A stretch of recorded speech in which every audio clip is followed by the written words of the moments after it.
Good evening, New Hope family, friends, and all of our blessed viewers out there in social media land. Pastor Nico here bringing you greetings from the New Hope Baptist Church of Memphis under the leadership of our senior servant, Pastor Robert J. Matthews. Many people all over the world are asking, what is the role of the church? Beyond prayers and beyond praise and worship, what is the role of the church during times such as this, where tensions and emotions are high due to the longest running pandemics in American history, that being racism and injustice to people of color? What more can we do as the church? Well, we can educate, we can inform, we can give people a platform to express their trauma. We can give people a platform to express their frustration, to process their thoughts, and have questions answered. We can open the door to the tough conversations that need to be had.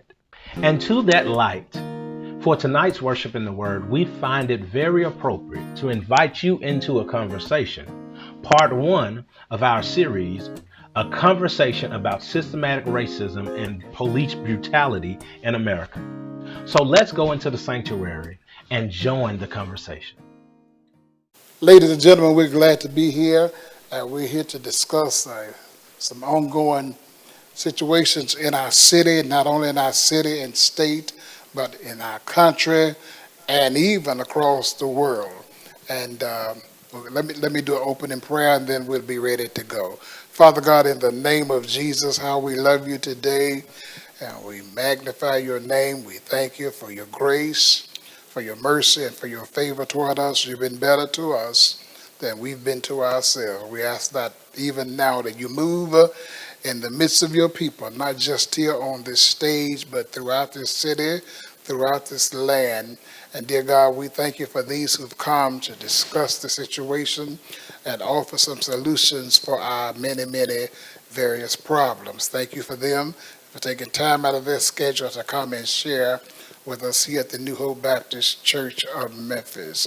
It's in Jesus' name we pray, and the people of God said amen. Amen. Let me take this time, and not utilizing time, let me take this time to present to you our moderator for this panel discussion, and he is none other than Mr. Jeremy Pierre from Fox 13 News. Mr. Pierre. Thank you, Reverend Matthews, and thank you again for having me in your house of worship. This is the first time I've been in a church in 3 months, so I'm feeling it.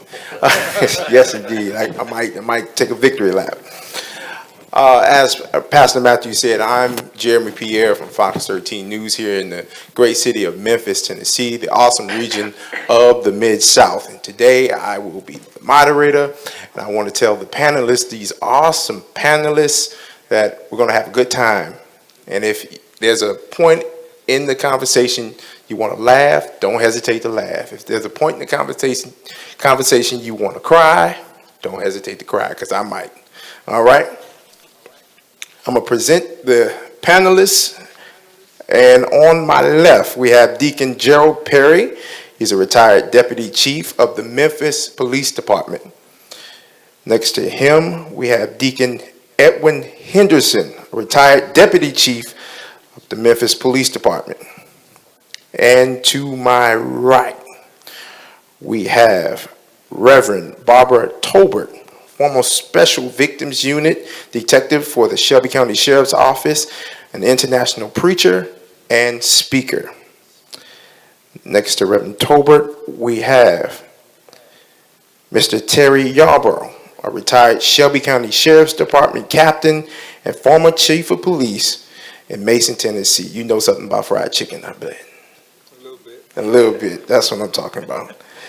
And next to Mr. Terry, we have Ms. Denise King, a software consultant, author focused on organizational change management, policy, and procedure. Next to Ms. King, we have none other than Shelby County Commissioner Van Turner, Attorney Van Turner. He's also the president of the NAACP. Give yourselves a rousing round. So right now, what we're going to do, we're going to have each panelist take 20 to 30 seconds and give their spiel on why they are here today and discuss what's been going on recently nationwide. We're going to start with Deacon Perry. Okay, first of all, thank you for having me. I'm here because I'm former law enforcement. I spent 31 and a half years on the Memphis Police Department. And first and foremost, I am a black man. I was a black man long before I became a police officer, born and raised in South Memphis. And I have a vast knowledge of what it is to be a black man and what it is to be a black policeman also. Come up from the ranks of patrolman all the way to the deputy chief. So I've seen all aspects of law enforcement, and I think that some of the questions that we'll deal with, I have some inside information that may not be known to everybody. Again, I'm Edwin Henderson, retired Deputy Chief, Memphis Police Department. I want to touch on a couple of things today that are very, very crucial and critical to me, especially having to deal with the issue of integrity in law enforcement. In terms of the George Floyd situation, that touches me too, because I personally had a family member that was killed by Memphis police officers back in the 60s. Most people don't even know that. I rarely talk about it, but there are times when God allows you to speak about things that you keep inside, that he allows for that to come out during its proper time. So that's important to me. I also want to talk about and share what I see as being problematic in most police agencies today when we talk about more controls, or shall I say, a lack of personnel control. So these are the things that I'll be looking at and focusing on from my point of view, also as a 7-year veteran investigator of the Internal Affairs Division of the Memphis Police Department when I was a sergeant. So I have a lot of insight into the use of force by police officers, and investigated a lot of cases and testified before quite a few grand juries. So that's my venue and what I would like to focus on today as well. Hello, I'm Barbara Tolbert, former Shelby County Sheriff's Office Special Victims Unit Detective. And as Chief Henderson just spoke about, I've also worked as a detective in internal affairs. And I keep seeing a lot of posts about policing the police. So I actually had the opportunity to be that person, the police of the police, and not liked very well, of course, when people are, in trouble. And, so I have inside information about different things that I see the public posting about that may not be privy to general public. So that's why I'm here to speak on behalf of some things that I've seen and some things that I may know. I'm Terry Yarbrough, and I would like to start this by saying that I started with the Memphis Police Department March 4, 1968. Of course, a lot of you were not born at that time. And of course, that was the year that Dr. Martin Luther King was killed here in Memphis. And I was in the streets with the riots at the time that happened. So I can share with you things that I saw, not what anybody told me. I also was present during the Elton Hayes riots here in Memphis, Tennessee. I can share with you what I saw and not what I was told. Also, I have a prepared statement here that I'd just like to give just a quick moment to. I give reference to this holy house in the deepest of respect to Pastor Robert J. Matthews. And I would hope that you would join me in applauding and thanking him for his pastoral vision to encourage and inform with healthy dialogue. We're living in stormy times that require all of us as human beings to have a master's degree in common sense with genuine respect for each other. Civil and social order have been disrupted by political and social chaos. Subsequently, as a civil society, we must not compromise the rule of law and equal justice, Both must prevail for the common good of all. As we move forward, let me drop this nugget on you. God is still in charge. As Christians, black, brown, white, the question looms, how do we fix this systemic injustice and racial hatred? Search and ask yourself, what would Jesus Christ do? Thank you. Hi, everyone. I'm Denise King. I'm really glad to be here. When all of this unrest began, I was looking for a way to be a part of the solution. And when I got the call, I certainly answered. I'm born and raised in Memphis. My background is a business owner in software consulting and also change management, where we also work with the leaders of organizations to help them implement change. Change can be in terms of how people work and policies and procedures and how you really manage and track that. Today, I'm here to be a part of the solution, to identify, discuss what everybody else is talking about in the nation and the world, and look at how do we move forward, but also be a part of the discussion. Thanks for listening. It's good to be here with you. Again, my name is Van Turner. Currently, I'm president of the Memphis branch of the NAACP, which is a storied branch, and it was brought to fame by Benny Hooks, who was one of the first African-American judges here in town, and he was national executive director of the national branch of the NAACP for 15 years. So the Memphis branch has always been on the map and been on the cutting edge of social justice in not only this community but nationwide. And we are pushing a three-part platform in light of the social unrest. That platform includes protest. The next aspect of it is policy. And then the next aspect of it is protection. Protect the policy, protect the vote in order to protect the people in the community. And so it's good to be here with all of the retired law enforcement officers. I feel that I'm going to learn a lot, and I feel that we can really make great strides towards really showing the community that not all officers are against them. Many of the officers come from the same communities they come from. And we have to make sure that we have an understanding of each other in order to promote true social justice in this community and to see better days ahead, which we all would like to see. Awesome.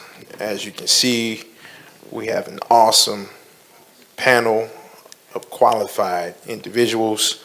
And the first topic I want to bring up, and please, anyone can jump in. We don't have to go in the order that we are sitting in, is the first thing that comes to mind when you hear Minneapolis.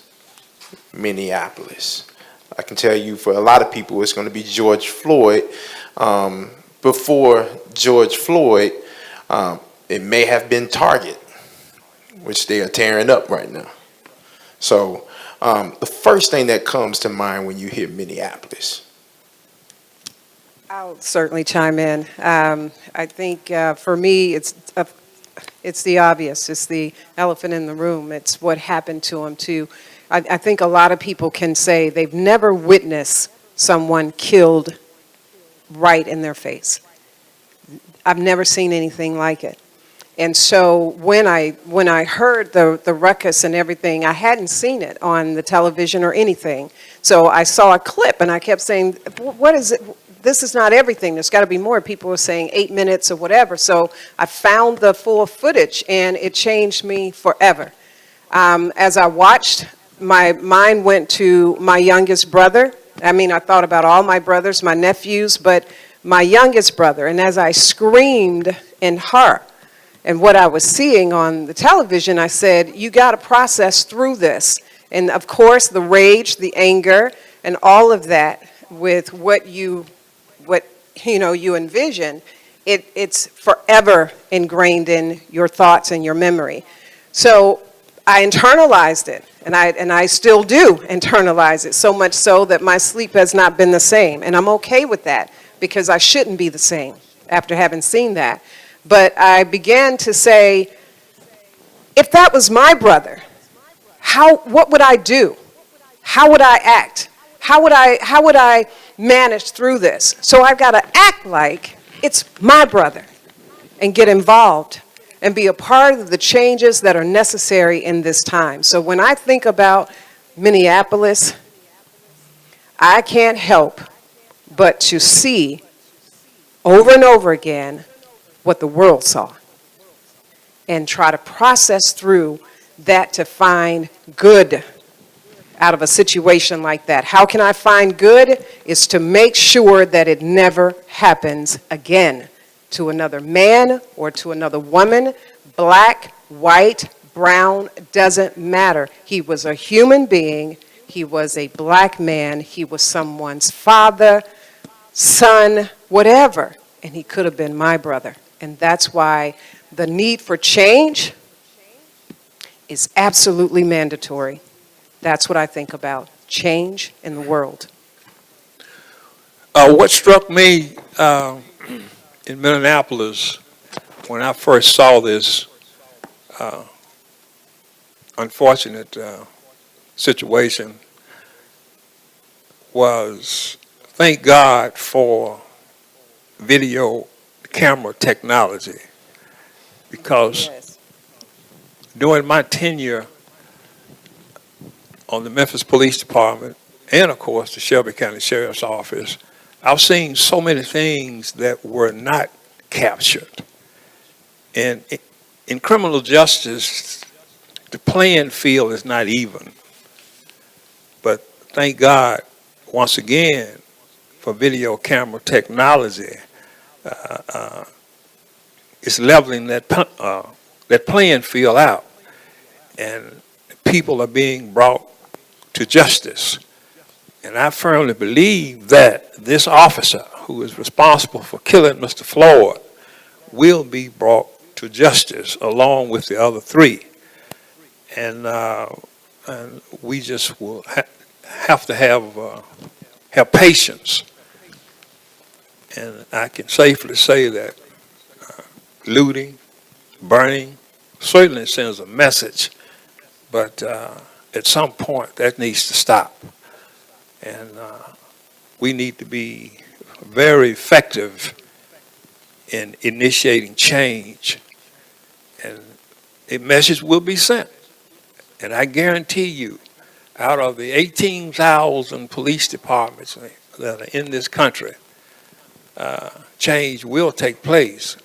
There are many chiefs now who are about the business of finally reviewing their policies and procedures. And I can safely say here today that, and I hate to say it, but before we have any progress, there has to be what? Sacrifice. And I'm not at all making a mockery out of Mr. Floyd's death. But his death will certainly send a message to a lot of rogue law enforcement officers. And if they don't change their ways and their behavior, they're going to prison, and rightly so. Well, okay.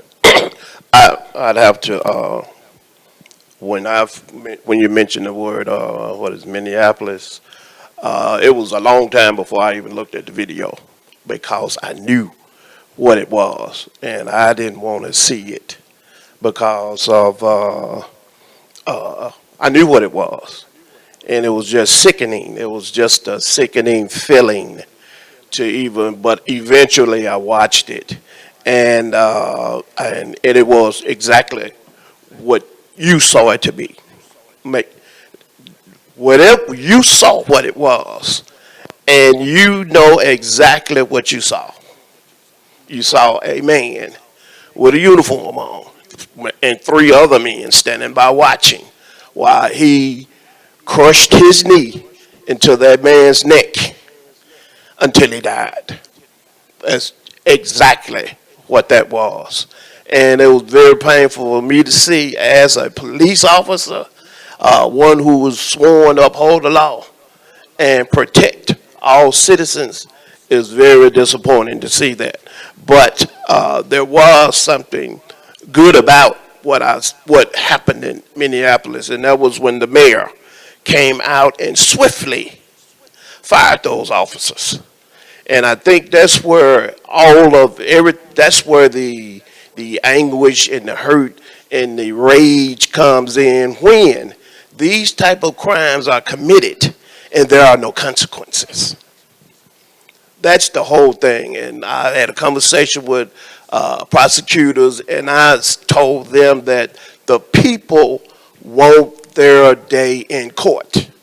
There has to be an indictment, and that indictment has to be swift. There is no excuse for not indicting, because you can indict a ham sandwich, as they say. So when you indict, at least you tell the people that you care. When you the people do not want to hear we didn't indict because we don't think we could have won the case. We don't care about it. We want you to indict and try the case, because at least the family has an opportunity to have their day in court. And those are and what Terry was stating was that police officers don't think that this is going to make, some of them, the bad ones, don't think this is going to make any difference. Because if it was, then when Rodney King got beat up years ago, there was no consequences for his actions. When Michael Brown got killed, there were no consequences for their actions. So when you have rogue police officers get away with cold-blooded murder, then there is no consequences. And as long as there are no consequences, then the problem that you want to erase is going to continue to happen. So that the worst thing, the police officer's worst nightmare is to, first of all, be fired and indicted and put in handcuffs and taken to jail for their erroneous criminal activity. And then and only then will you see this type of, if that does not happen, then there are no consequences for that bad action. Minneapolis, what comes to mind? The world is watching. The whole world is watching. My comrades have called these guys rogue officers. I'm going to have to get a little bit nitty with this. I saw the alpha dog police officer on a shift take the lead role with his cronies standing around. And I saw him having blatant disregard for a man's life. I saw him with his left hand exert pressure on his left thigh, which was on the neck of Mr. Floyd, and continue to apply pressure. And I could see him at some point straining to increase the amount of pressure he was placing on his neck. Blatant disregard for the people standing around, who was looking at him, who was filming him, and the officers, his cronies, appeared to be fearful of even saying anything to him. They stood back as if they were in awe of what he was doing. And they let him have his way. And at one point they joined him. They had all three with their knee on him. But any officer worth their salt knows you don't control people with the neck. Chokeholds have been outlawed. If you put the knee on somebody, it's put in the place in the small of the back to try and control them. That's how we use force necessarily.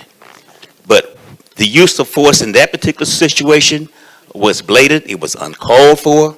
And again, the world is watching how they handle it.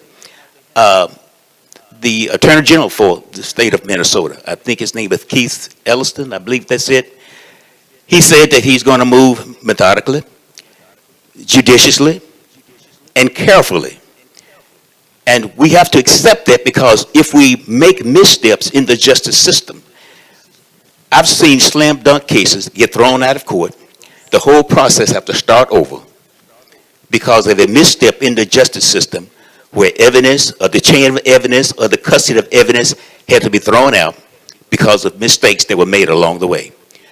I pray to God that does not happen in this particular case. I hope that it follows the course of judiciary all the way, correctly, perfectly, leaving no stones uncovered and nothing unturned.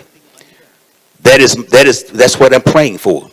Also, in this particular situation, the one good thing that came out of it, and I think Terry alluded to it as well as Gerald, and that is that it was recorded. When I was in internal affairs years ago, back in the 80s, we depended a lot on witness statements.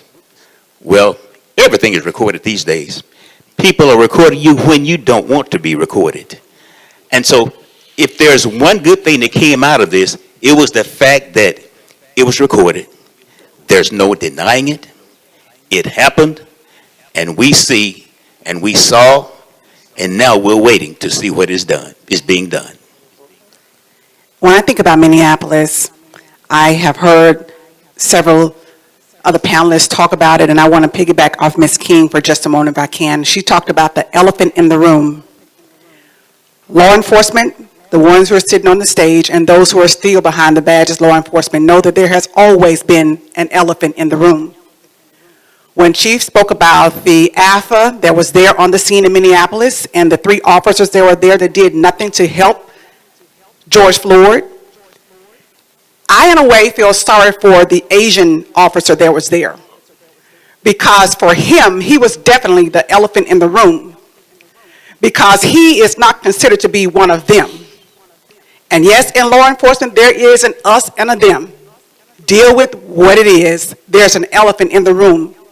They're always quick to let you know that there's a us and a them. Who is us and them? There's a black badge and there's a white badge. There's a brown badge and there's an other badge. Now, it all depends on how you allow the white officers to treat you. Now, when you let them know there's a fine line in the sand and you don't cross it with me, then they respect you. But the moment you let your guards down, then what we saw happen in Minneapolis will happen, because you will be subject to what the AFA decided that he wanted to happen on that scene. Because there are people there saying, tell him to get off of him, tell him to get off of him. And that officer would not even look back to see what was happening, because he was afraid that he was going to be ousted. Because the men on the force have it a little bit harder than the females, because it's a little bit easier for us to readjust once they feel like we did something they didn't like. But for the men, they tend to want to belong to the alpha male ring or to the good old boy system. Let's deal with the elephant in the room. That's what I saw when I think about Minneapolis. Yeah, I thought it was a combination of what we have been experiencing as a country over the past 2 or 3 months. You first start with COVID-19. Everyone is locked in their homes. Money is tight. Businesses have shut down. The economy is shut down, so people are frustrated. And then you have to witness something that happened the month before, but it was just being recorded. As you stated, we now have video, and that was Ahmaud Arbery. So here's a young man jogging in the community in Brunswick, Georgia, and renegades, people who took the law into their own hands, chased him down like a dog. Yes. And they blocked him.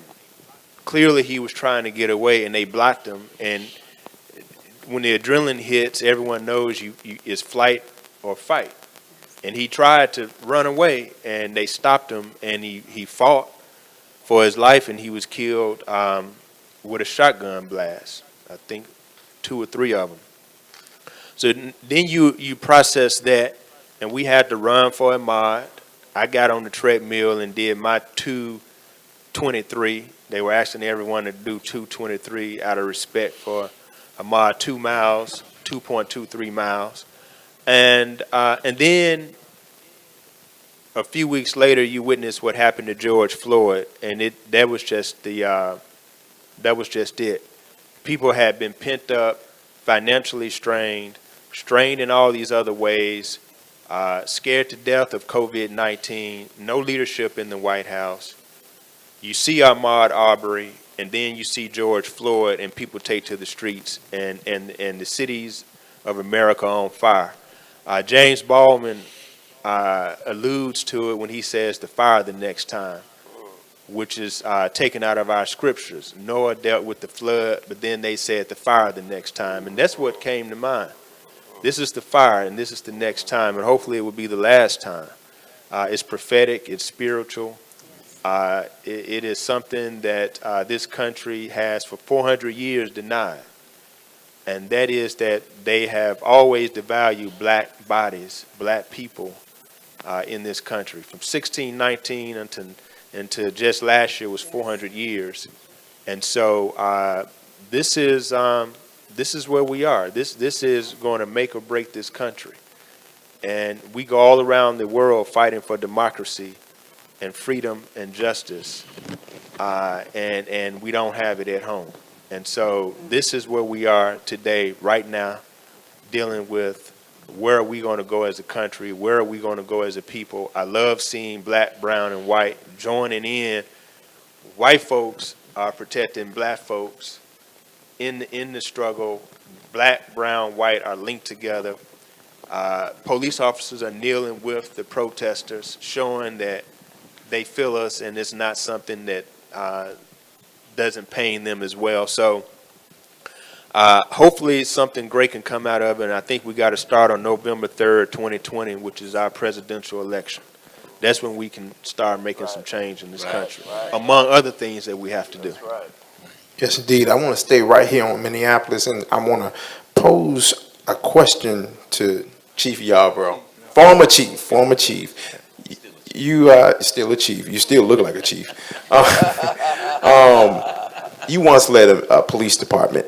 I want to ask you, if this would have been your officers, how would you have handled this? Would you have did something better, or would you have, I guess, let it linger on?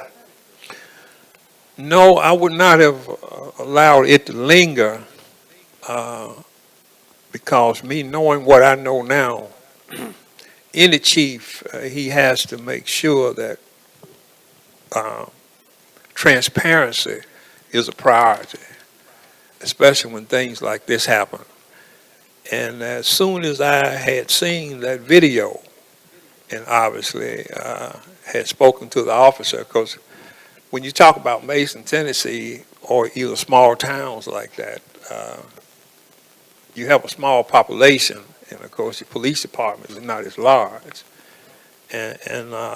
But when you're talking about larger police departments, once you see the video, and obviously things have to come up the line to you, but I would have immediately, wanted to see and read what happened, but you cannot rush to judgment. And I've always had the thing that I'm going to stick with you, and I stick with my people. I'm going to support you until the facts show differently. And once I determine that the facts are showing differently, I would have fired that officer immediately, no doubt about it. I guess here the facts are already out there, the video. Yes. So, but however, you still cannot rush to judgment, because you've got to handle it fairly. But at the same time, you know what the outcome is going to be. And to specifically answer your question, I would have fired him that day, no doubt about it. And of course, and I do think that the chief and the mayor in Minneapolis did move forward with that. And of course, because you have to send a message. to let people know that we're not going to tolerate that. And you have a lot of officers who implicitly biased. And by that I mean that they don't know they're wrong. They think they're doing good, but the way they were raised and who their friends are, who their relatives are, make them feel as if, I can get by. But I can safely say now that used to be a time when you would arrive on a scene, people would not get involved. They would be afraid to actually interact with the police. But now, it's a different story. I want to piggyback on what Captain Yarbrough said, because this is part of my confusion. And I'll call it confusion because I don't know the ins and outs of police policy, et cetera. But what I do know is that wherever there is probable cause to arrest somebody, they arrest them on the spot, and there's no real reason. Lots of people get arrested, and there's no real reason. You want to be put in handcuffs. So I'm still grappling with the fact that there was enough probable cause on the other three. The video showed they were complicit, and I'm trying to figure out why have they not been arrested. I can't put those pieces of the puzzle together because you can see it every day, all day. Somebody been stopped in traffic, probable cause, if suspicion even, they're arrested. There is no suspicion here. Video shows there were 2 other officers holding him down. There was no resistance. He was already subdued. I don't understand that. I don't understand why they're not arrested already. Well, I can speak on, I'm sorry. Go ahead. I can speak on that, Ms. King. Now, you have to understand that we have an attorney here on the stage, and I'm sure he can back up what I'm about to say. Please help me. Even though there's probable cause, and you say there's probable cause there, the district attorney want to make sure that the charges that are held against that person, that you're not later having to go back and say, oh, by the way, add this charge, that charge, this charge, that charge. Now, in public perception, they're saying, oh, they're just going to stack charges because they're rioting, which is not why the charges are being stacked. They're there because that's what happened.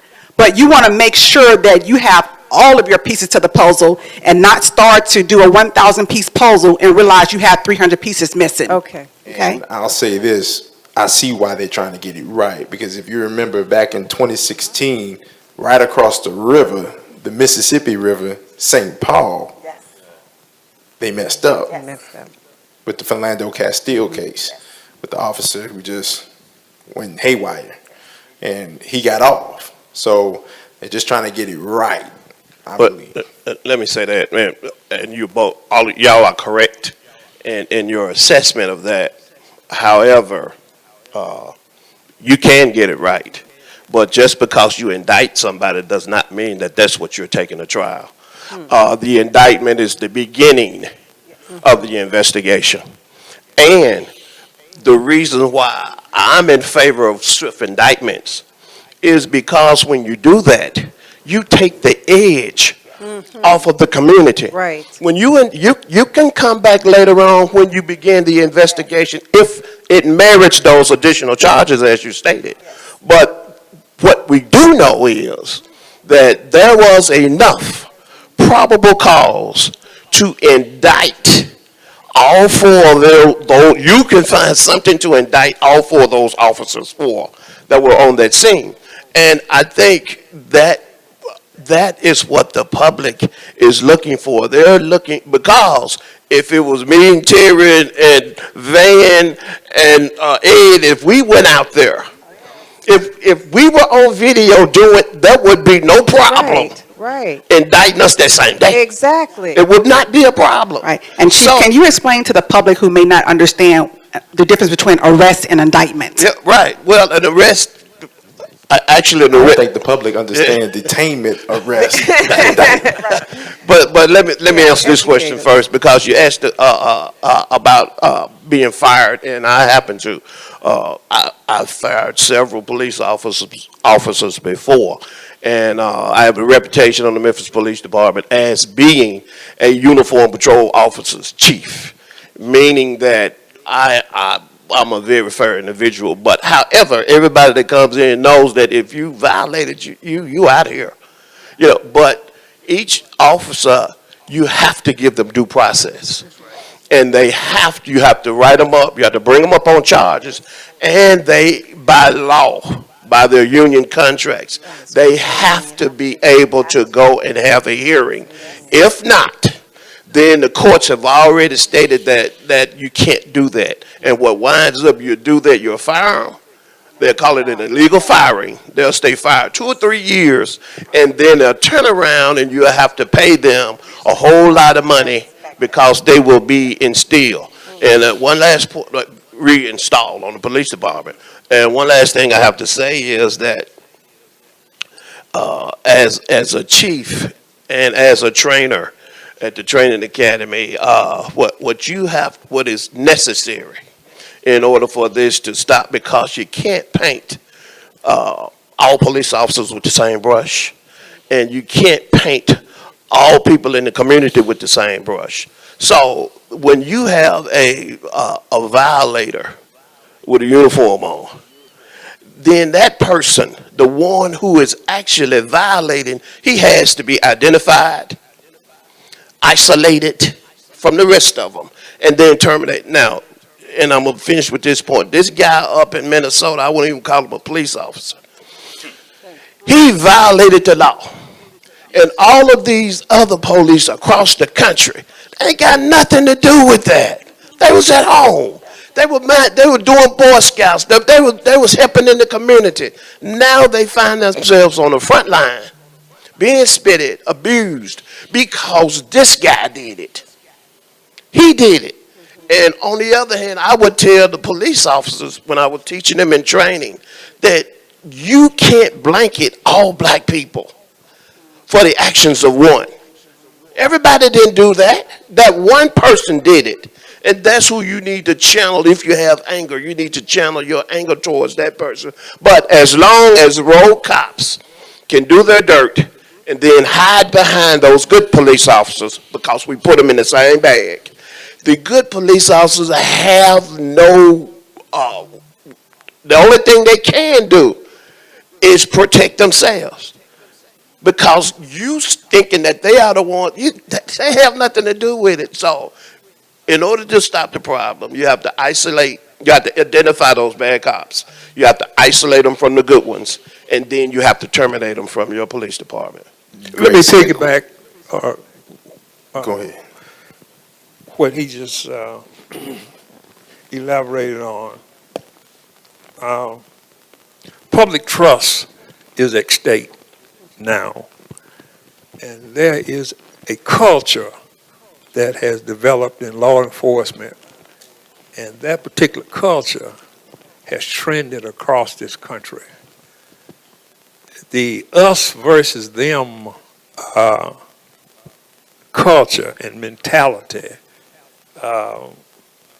destroys public trust. The same police officer that you saw with his knee on Mr. Floyd's neck, I guarantee you that the greater percentage of the police departments, they have people like that enlisted now.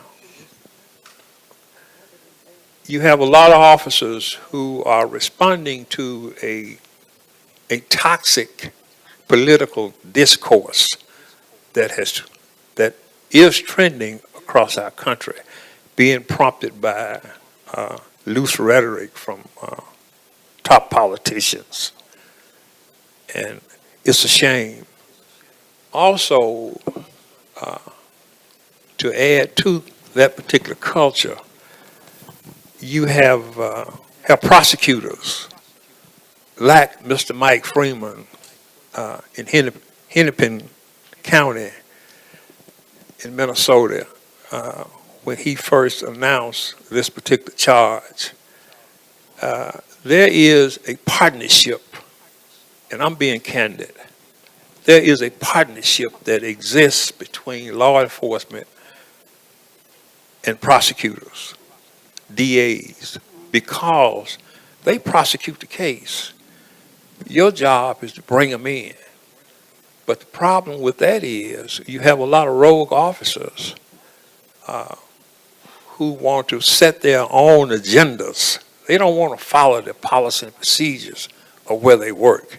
Once they graduate, they feel that, well, and of course you have people, once you graduate, you have officers waiting on you that will tell you when you first get in the car, will tell you, now you're going to do it the way we want it done.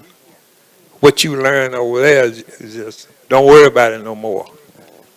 And that's the problem, because law enforcement management in many cases at police department, especially mid-level management, is weak now.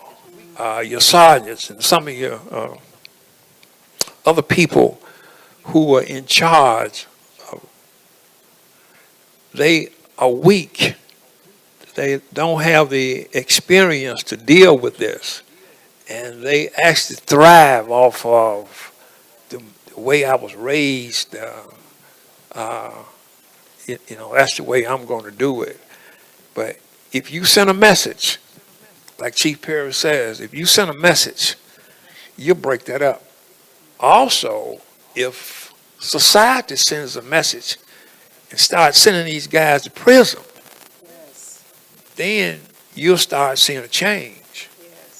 But most of all, for effective change, we as a people, black people, we got to wake up. Voting is power. Voting dictates change. Go register to vote. Then we can make effective change, because the people who make the decisions at that level, you can do something. Get them out of office. And of course, as you well know, politics make what? Strange bedfellows.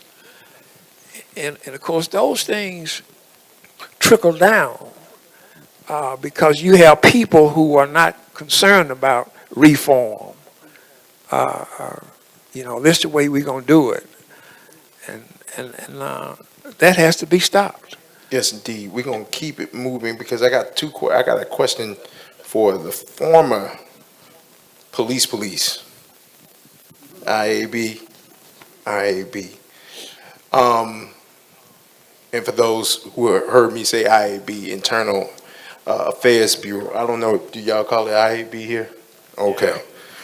So basically, what I heard the chief in Minneapolis, Minnesota say several times is that the other officers' silence made them complicit.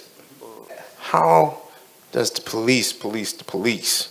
Obviously, they are even more wrong than Officer Shiven. Well, and I want to add, how does organizations like the NAACP hold the police accountable? Well, I have had the opportunity where it was necessary for me to arrest a police officer. In terms of my duty as an internal affairs investigator that I had to do, it was unpleasant, but it had to be done. When you see things having to do with, as Chief Yarborough was talking about, having to do with the culture of an organization and the mindset of officers, you have to stop that in its tracks. For example, in Louisville, Kentucky, a barbecue entrepreneur was shot and killed when officers returned fire at one of the demonstrations. And in another situation, I think a 26 or 28-year-old black female EMT was shot to death, I think shot about 8 times, when officers were there to execute a search warrant for drugs. Found no drugs, she was shot and killed. Well, that police chief was terminated. The culture of that particular organization, that the department, was unacceptable to the mayor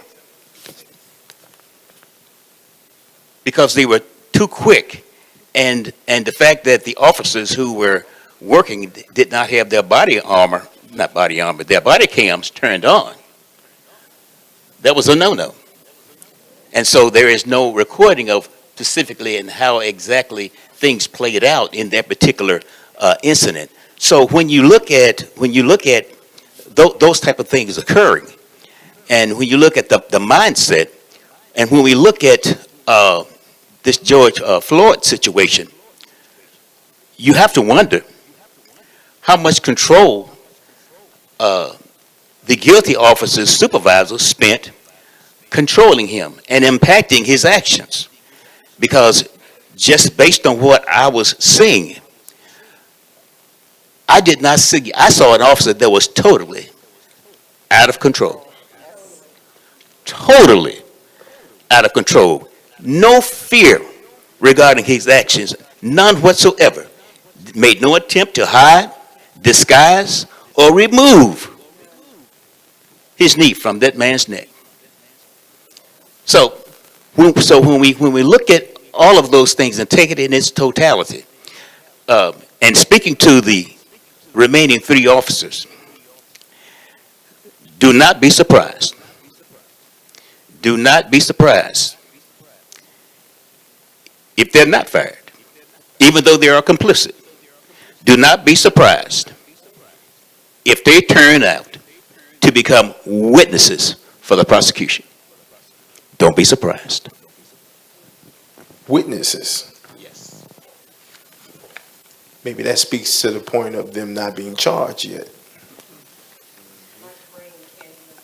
Wow. And as Chief Henderson just said, I've had the opportunity as well to arrest police officers.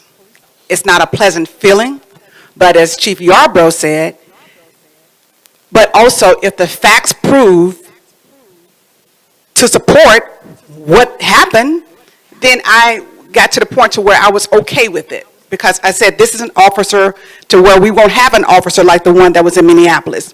This person is no longer behind the badge. This person no longer has the authority. So I got to a place where I learned to be okay with it. But then again, as Chief Yarbrough said, but those who may have been falsely accused, you have to find a place, and it's almost like you try to find that sweet spot to where you are able to be the one that says, be the voice for them to say, it's not like they said it happened. It's not that way. Here are the facts. So again, I'm that type of person. Show me the facts. Show me the facts. And Chief Henderson is saying that these officers may very well get off. They may very well become witnesses to what happened. So again, the public, we have to make sure that, we're not out here watching saying, get them, get them, get them, get them, get them, because we want to do it slow, meticulous, and we want to get it right. Else, you think that the burn has happened, then here comes the burn again. Because these are our younger generations that's out here that's saying we're not going to stop. So something has to be done.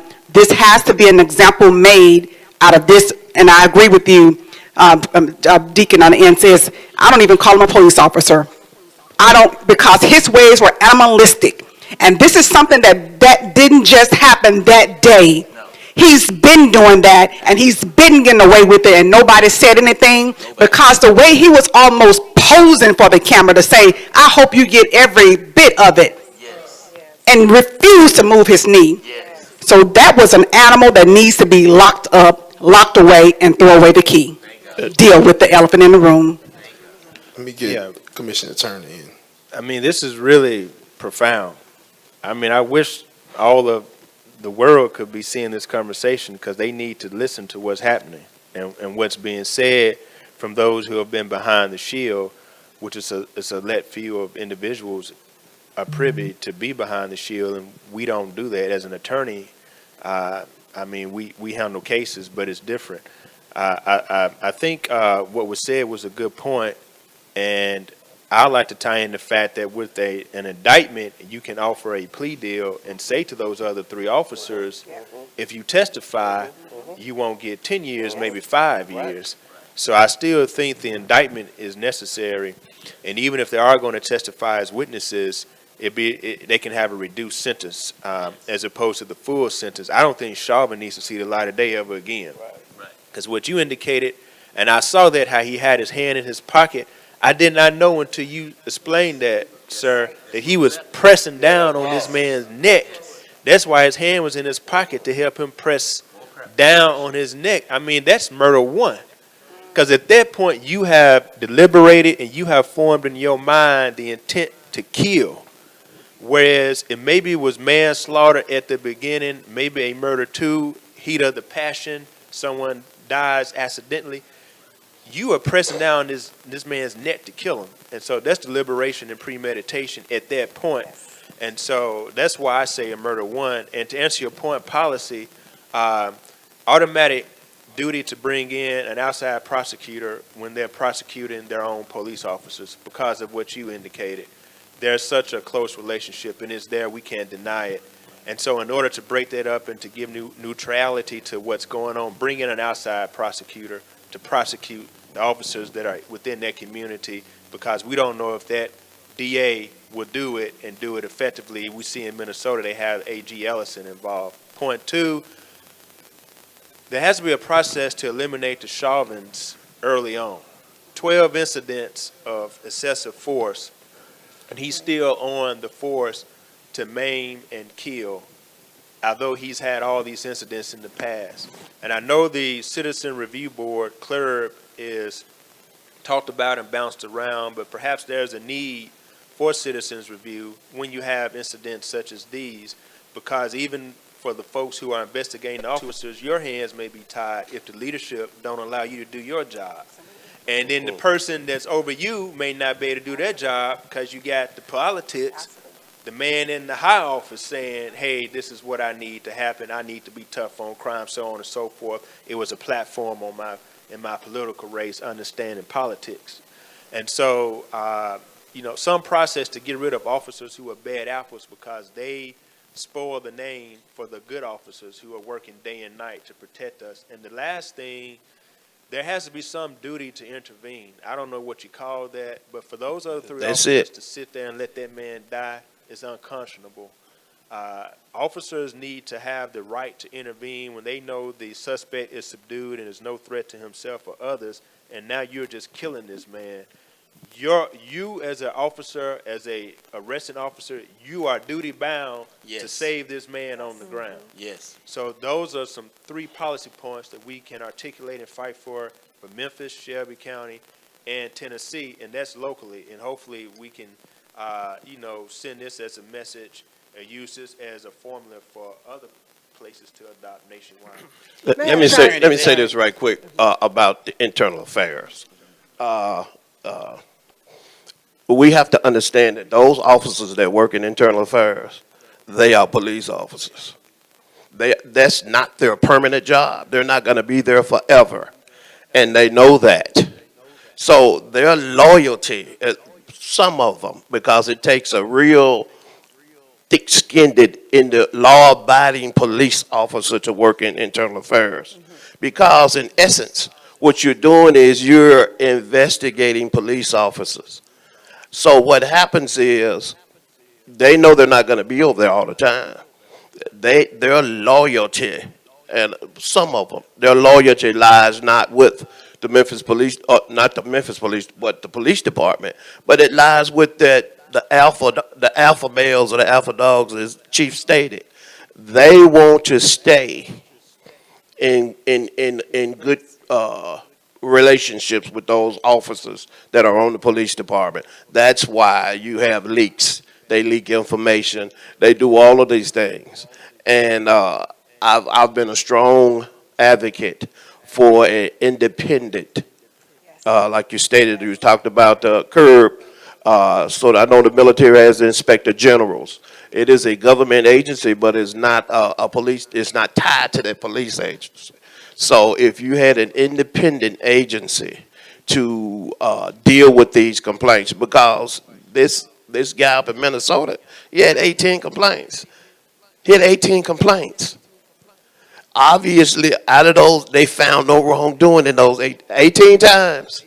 He's been to internal affairs, and they find no wrongdoing. So, I mean, something is wrong there. We're going to keep on doing it. And that speaks to what we refer to as negligent retention. You get to a particular point, and when those complaints get to a certain number, you got to let them go. Based on based on the fact that, hey, you've got all these complaints, we can no longer allow you to carry a gun, wear this badge, don this uniform. We're going to put you somewhere off to the side. Now, the Memphis Police Department had an early intervention program. Do they still have it? I don't know. I'm not Okay, all right. But they had a program called early intervention that when you got to a certain level in the terms of the number of complaints, you were set down. Your gun and badge taken away, put behind a desk, and you were sent to see the psychiatrist. Wow, that was good. 18 counts, 18 complaints, and no action. And so we have a lot of praying to do, saints. Apologize, we got to stop tonight. This is a little bit longer than what we usually do on Wednesdays, but we thank you for staying with us all of this time. This this discussion has been surreal. It's been informative. I've learned some things, and you have too, I'm sure.